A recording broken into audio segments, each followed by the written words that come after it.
Prostate বড় হলে চিকিৎসা কি? যদি ঔষধ দিয়েও কাজ না হয় তাহলে কখন আমরা অপারেশনে যাব?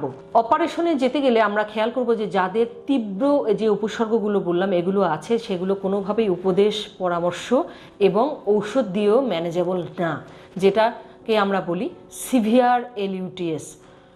এরপর আসি, যদি প্রোস্টেট বড় হওয়ার কারণে প্রস্রাব আটকে যায় হঠাৎ করে এবং সেটি ক্যাথেটার দিয়ে রিলিভ করার পরে, কিছু ঔষধ দেবার পরেও ক্যাথেটার খুললে আবার আটকে যায়, এরকম কন্ডিশন হয়, রিফ্র্যাক্টরি রিটেনশন।